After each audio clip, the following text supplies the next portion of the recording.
Bonjour, j'espère que vous allez bien. Daniel Deschaines pour une capsule sur l'intégration des technologies au secondaire. Je vous parle d'une application que j'ai vu passer à la rentrée via le récit dans ses formations au mois d'août. Ça s'appelle Icograms. Donc, j'ai appelé cette capsule une conception isométrique avec Icograms. Alors, c'est parti.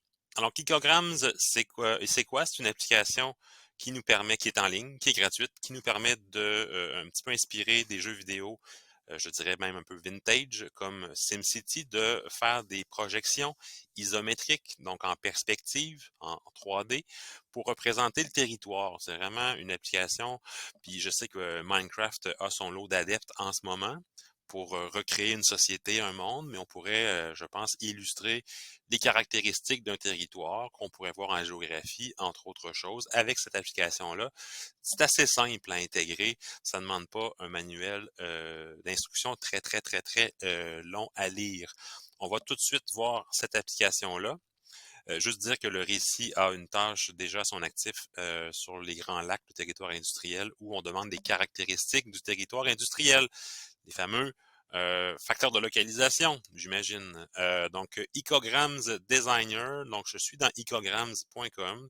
Je fais Get Started, comme on dit. Et puis, je vais sur le site. J'ai pas encore de compte on peut voir ici. Là, j'étais tantôt un petit peu dans une phase mégalomane. Donc, j'étais en train de vouloir désigner un centre-ville de manière anarchique. Donc, vous avez les routes, vous avez les sports, vous avez tout plein d'options que vous pouvez ajouter.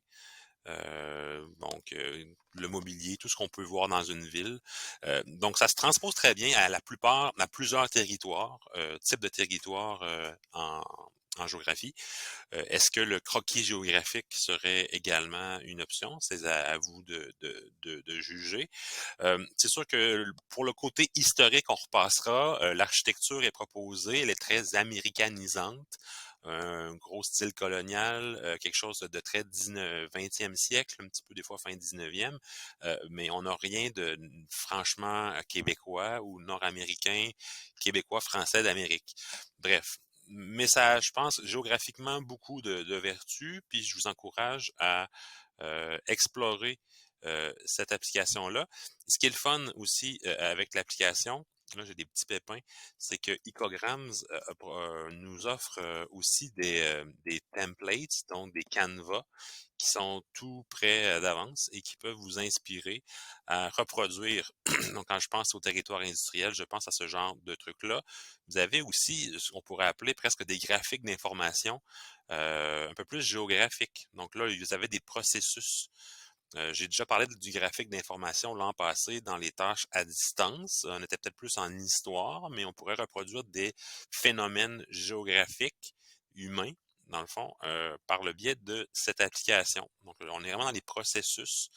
Donc, on voit ici là, le commerce international, le transbordement, bon, tous les graphiques qu'on peut faire aussi. Là. Bon, bref, la construction. Enfin, je pense que c'est une application qui a beaucoup de potentiel et puis qui mérite d'être observé. Alors, j'espère que cette capsule sur Icograms vous a plu. Puis, je vous incite à m'écrire si vous avez des questions à ce sujet. Merci beaucoup. Puis,